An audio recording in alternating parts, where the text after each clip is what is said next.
এতদিন পরে তোমার চোখের দিকে মাথা তুলে তাকাতে পারছি বাবা। তা না হলে আমার মতো মেয়ে তো যেন কোনো বাবার ভাগ্যে না জোটে। সেই বাবার কতটা দুর্ভাগ্য হবে যার মৃত্যু তার নিজের মেয়ের হাতে, আর সেই মেয়ে যাকে বাবা সব থেকে বেশি ভালোবাসে।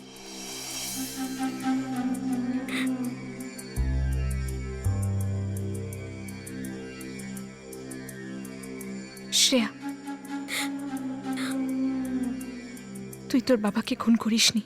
তোর বাবাকে খুন করেছি সিদ্ধার্থ, তোর হাত দিয়ে গুলি করিয়ে। কিন্তু সিদ্ধার্থকে বাবার জীবনে কে নিয়ে এসেছিল নয়না? আমার জন্য সিদ্ধার্থ এই বাড়িতে এসেছিল, বাবার জীবনে এসেছিল। মানছি যে যখন আমি বাবার উপর গুলি চালিয়েছিলাম আমি সজ্ঞানে ছিলাম না, কিন্তু সিদ্ধার্থ চোপড়ার সঙ্গে বিয়ে তো আমি পুরোপুরি সজ্ঞানে করেছিলাম না।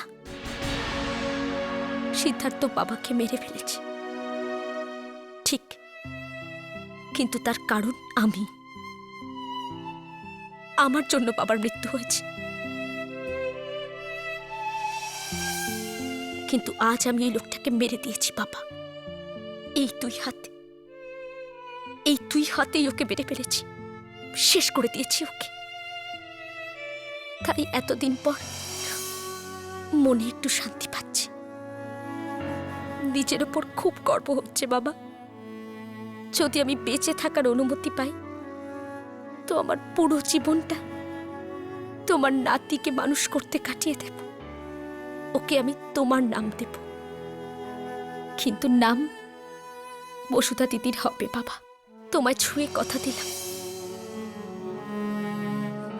বাবা। আমার মনে হয়নি যে শাস্তি সিদ্ধার্থ পাওয়া উচিত সেটা ওকে আইন দিতে পারবে।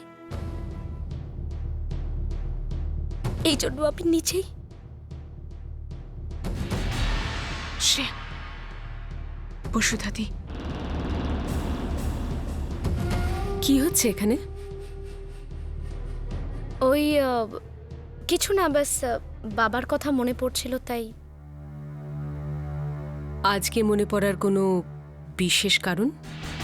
না মানে ব্যাস বাবাকে প্রাণ ভরে দেখতে চাইছিলাম তাই। হয়তো শ্রেয়ার বাবার সঙ্গে কোনো পার্সোনাল কথা হচ্ছিল, যে কারণে আমাকে আসতে দেখে নয়না তোকে চুপ করিয়ে দিল। তেমন কোনো ব্যাপার নয় বসুধাদি। এটাও হতে পারে যে আমি ভুলই ভাবছি হয়তো। শ্রেয়া বাবাকে কিছু বলতে চায় আর আমাকে দেখে চুপ করে গেল। তোরা কি বাইরে কোথাও গেছিলি?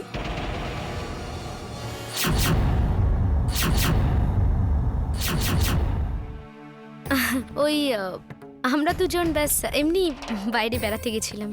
সিদ্ধার্থ কোথায়?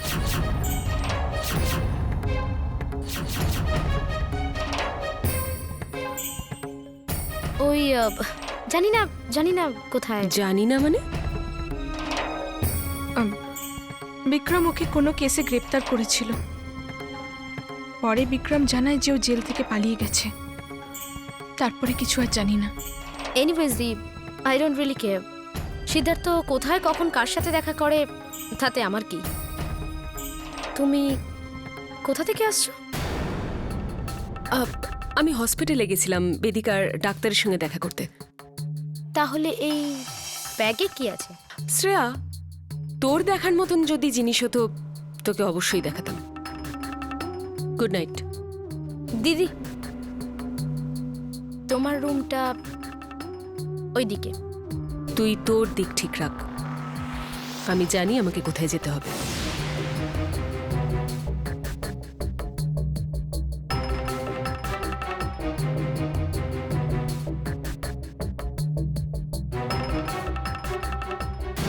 এনাকে ছাড়া অন্য কারোর সঙ্গে দেখা বা কথা হয়েছে?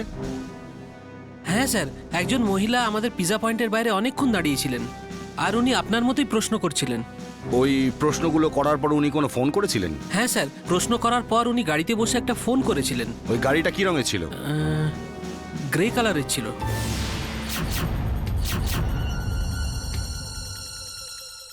ইনি কি সেই ম্যাডাম? হ্যাঁ স্যার, ইনিই ছিলেন। Thank you Subhash. Samanta sir, ছেলেটাকে বাড়িতে ছেড়ে দাও। ওকে স্যার, চলো। তাহলে এই খেলাটা খেললে তুমি আমার বিরুদ্ধে, কিন্তু এইবার দেখো আমি তোমার সঙ্গে কি খেলাটা খেলি।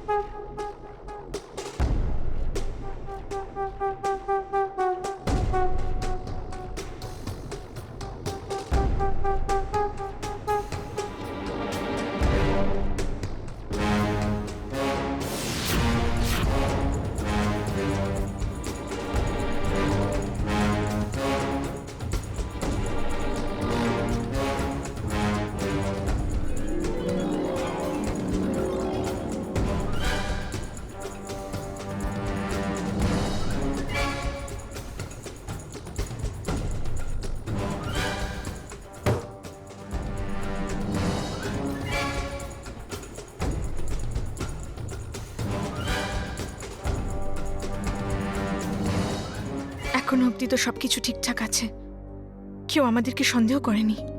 নয়না, বিক্রম আমাদের সন্দেহ করেছিল, সেই জন্যই তো ওখানে গেছিল। কিন্তু এখন তো আমরা বাড়িতে আছি, ওর সন্দেহই থেকে যাবে। বিশ্বাসই হচ্ছে না যে আমরা কিভাবে বেঁচে গেলাম। আমরা তো নিজেদের স্যারেন্ডার করতেই যাচ্ছিলাম, হঠাৎ ভগবান আমাদের বাঁচিয়েছে শ্রেয়া। এই কয়েক ঘন্টায় আমি বেশ কিছু অবাক করা ঘটনা দেখলাম। নয়না, সিদ্ধার্থর খুনটা আমাদের হাতেই লেখা ছিল।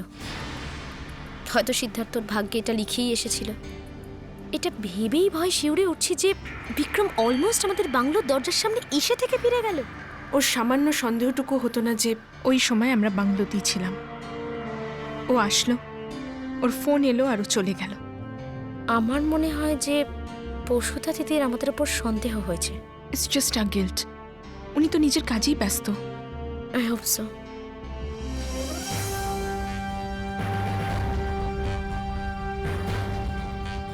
বিক্রম,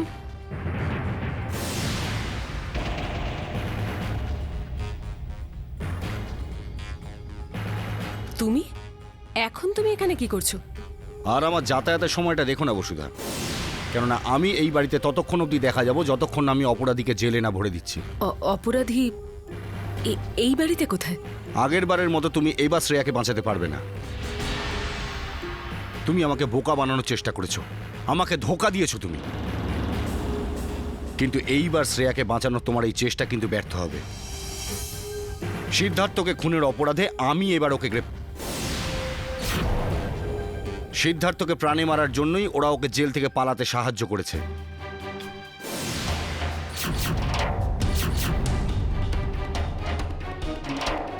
শ্রেয়া হয়তো এতক্ষণে সিদ্ধার্থকে প্রাণে মেরেও ফেলেছে, ও হাতে নাতে ধরা পড়ে যেত, কিন্তু তুমি খুব চালাকির সঙ্গে ওদের পালাতে সাহায্য করলে।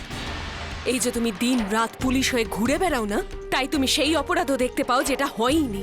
শ্রেয়া সিদ্ধার্থকে পালিয়ে যেতে সাহায্য করেছে যাতে ওকে খুন করতে পারে। তুমি একটা বাচ্চার উপর কি করে এত বড় দোষারোপ করতে পারো? রায় সিংহানিয়া পরিবারের সঙ্গে নিজের সম্পর্কের দরুন যা মুখে আসছে তাই বলো না। আই ডোন্ট নো তোমার এত কনফিডেন্স কিসের জন্য বসুধা, যে শ্রেয়ার এই অপরাধকে তুমি খুব সহজে লুকিয়ে ফেলতে পারবে। শ্রেয়ার আগের অপরাধকে প্রমাণ করা ওই মিস্টার রায় সিংহানিয়া। আসতে পারো। শ্রেয়া ওই কেসে ওর ইনভলভমেন্টটা জেনে গেছে। অন্য কোথাও গিয়ে কথা বলি প্লিজ। কথা তো এবার এখানেই হবে। এই লিবার্টি আমি রায় সিংহানিয়াদের পরিবারের পার্সোনাল সম্পর্কের জন্য নয়, বরং কিছু প্রমাণের ওপর ভিত্তি করেই নিচ্ছি। এইবার তুমি শ্রেয়ার অপরাধকে লুকোতে পারবে না। আরে শ্রেয়া যখন কোনো অপরাধ করেইনি তখন ওকে বাঁচানোর প্রশ্নটা উঠছে কোথা থেকে? বসুধা, পিৎজা তো তুমি কখনোই পছন্দ করতে না, না? হ্যাঁ তো তাহলে তুমি আজ রাতে পাওয়াই রোডে সাকিনাকা পিৎজা পয়েন্টে এতক্ষণ দাঁড়িয়ে কি করছিলে? ওই গেস্ট হাউসে সিদ্ধার্থর অর্ডার করা পিৎজা যে ছেলেটি ডেলিভারি করতে গেছিল, তুমি তার কাছেই জানতে চেয়েছিলে না যে নয়না ওখানেই আছে কিনা?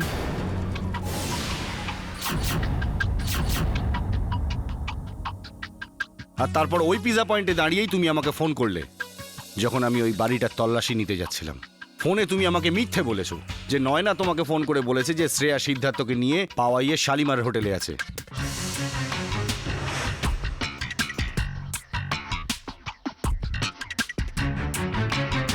সামন্ত স্যার এখানে এসো, দেখো আমার কাছে একটা ইনফরমেশন এসছে, আমি সেখানে যাচ্ছি। কিন্তু তোমরা সবাই এখানেই খোঁজ চালিয়ে যাও, আর যদি কোনো গন্ডগোল দেখো অ্যাকশন নিয়ে নেবে। ওকে, ইউ হ্যাভ মাই পারমিশন। তার মানে এই যে বিক্রমকে ওখান থেকে বসুদাদি সরিয়ে দিয়েছিল। আর আমি তোমার কথা বিশ্বাস করে সেই মুহূর্তে পাওয়াইয়ে শালিমার হোটেলে পৌঁছলাম। আর বাকি পুলিশদের ডাইভার্ট করার জন্য তুমি তোমার গাড়ি দিয়ে পুলিশ ব্যারিকেড ভাঙলে, যাতে পুলিশরা তোমাকে তাড়া করে ওই জায়গাটা ফাঁকা করে দেয়। আর তারপর শ্রেয়া আর নয়না খুব সহজে ওই গেস্ট হাউস ছেড়ে বেরিয়ে চলে গেল। তুমি যে কথাগুলো বলছো তার কোনো প্রমাণ আছে তোমার কাছে?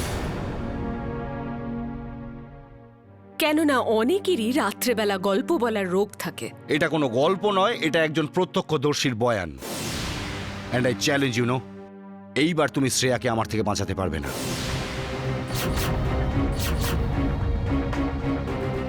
বিক্রম,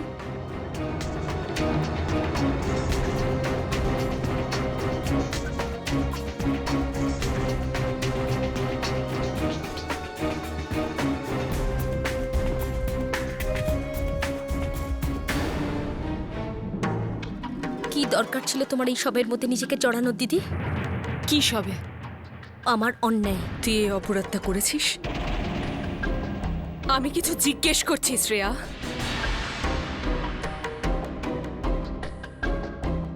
আমি কোনো অন্যায় করিনি। সিদ্ধার্থ চোপড়াকে মেরে ফেলেছি, ব্যাস।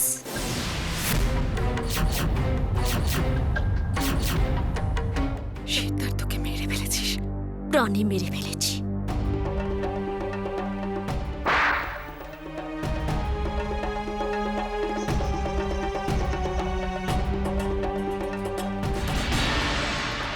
কি দরকার ছিল এসবের মধ্যে জড়ানোর? আমি এতে জড়িয়ে গেছি শ্রেয়া। কিন্তু কেন? কেন এত কিছু করছো আমার জন্য? হ্যাঁ, তোমার নিজের বোনও নই আমি, সৎ বোন আমি। বলো। আমি তোর সৎ দিদি হলেও মা তো নিজেরই। তুই ছোট থেকে আমার কোলেই বড় হয়েছিস শ্রেয়া।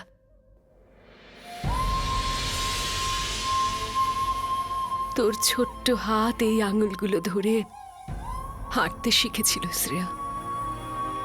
আর আজও এই আঙুলগুলোতে তোর সেই হাতের ছাপ রয়ে গেছে। আমি যতই তোর সৎ বোন হই না কেন, কিন্তু তোর নিজের মা কবেই হয়ে গেছি।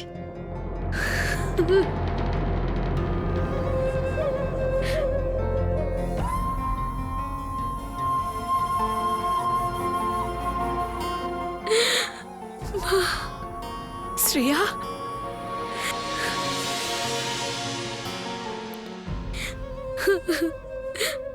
মা,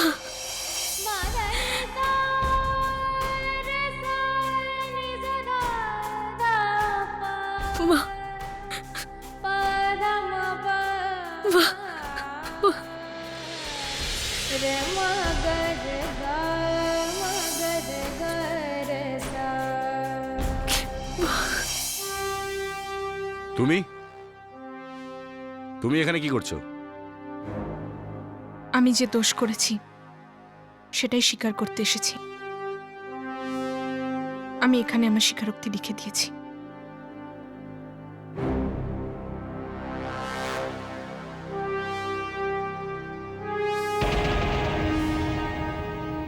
তুমি কেন তোমার জীবনের সঙ্গে খেলা করছো না? এখানে তুমি যা সব লিখেছো এগুলোর মানে জানো? এর পরিণাম কি হতে পারে তুমি জানো? যখন আমি সিদ্ধার্থকে মারছিলাম তখন আমি এটা ভাবিনি যে আমার ফাঁসি হবে না যাবজ্জীবন কারাদণ্ড। তাই যাই শাস্তি হোক না কেন আমি তাতে রাজি। আর কে ছিল তোমার সাথে এর মধ্যে? আর কে ছিল? আর কেউ ছিল না, আমি একলা ছিলাম। মিথ্যে বলছো তুমি নয়না। তুমি শ্রেয়ার অপরাধ নিজের মাথায় নিচ্ছ। যখন বলছি আপনাকে যে আমি সিদ্ধার্থকে খুন করেছি, তখন খামোকা কেন আপনি শ্রেয়াকে মাঝখানে টানছেন? কেননা আমি জানি যে সিদ্ধার্থর খুন শ্রেয়াই করেছে। ইন্সপেক্টর স্যার, সিদ্ধার্থকে খুন আমি করেছি। ওকে, তুমি শুধু এখানে এটা কনফেস করেছো যে তুমি সিদ্ধার্থকে খুন করেছো। এবার আমাকে তুমি একটু ডিটেলে বলো যে তুমি এই খুনটা কি করে করলে। পান্ডে, আমার ঘরে ডেক্টাফোনটা পাঠাও।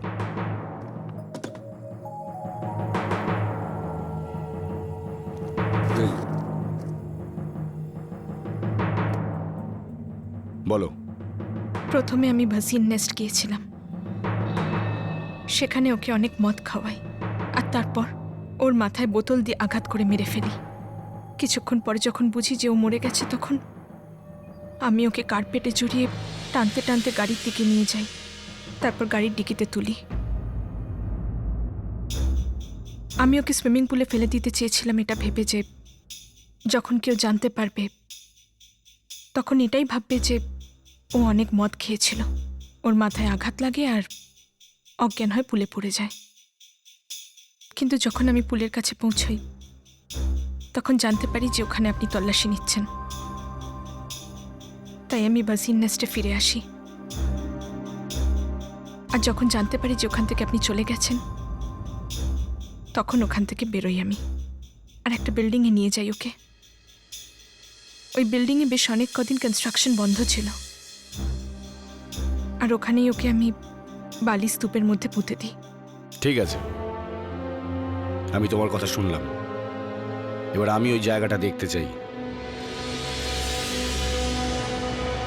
আর আমি ওকে এখানেই পুঁতে দিয়েছিলাম। যাও গিয়ে খোঁজো। Yes sir.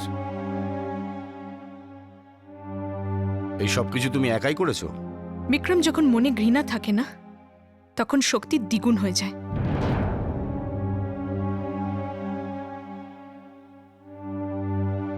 স্যার এখানে তো কিছুই নেই।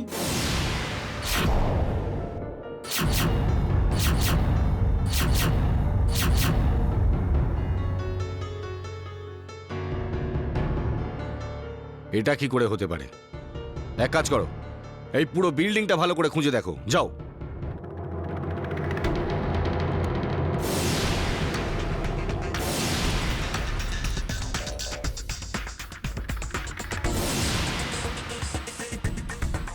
গেস্ট হাউসের রুম থেকে মদের বোতলটা হারিয়ে গেছে, এটা হতে পারে, আমি বুঝতে পারছি। কিন্তু যে লাশটা তুমি ছাইয়ের গাদায় লুকিয়েছিলে, সেটা কোথায় গেল? কোথায় মিস্টার সিদ্ধার্থ চোপড়া? মরে গেছে নাকি বেঁচে আছে? কোথায় গেল সেই লাশটা? কিন্তু ওর লাশটা কোথায় যেতে পারে? আমি সত্যি বলছি যে আমি ওকে মেরেছিলাম, আর আমি ওকে এখানেই পুঁতে দিয়েছিলাম। সিদ্ধার্থ চোপড়া আবার বেঁচে নেই তো? অথবা হয়তো মরেইনি? কেমন কথা বলছো তুমি বিক্রম? আমি সত্যি বলছি যে আমি ওকে মেরেছি। তাহলে গেলটা কোথায় সিদ্ধার্থ চোপড়ার লাশ? ওদিকে তো কিছুই পাওয়া যায়নি। আমরা সব দেখে দেখেছি, কিচ্ছু পাইনি। স্যার এখানে কিচ্ছু নেই, চারিদিকে দেখলাম। স্যার আমিও কিছু দেখতে পাইনি। তোমাকে আমার সঙ্গে পুলিশ স্টেশনে যেতে হবে, নয় না?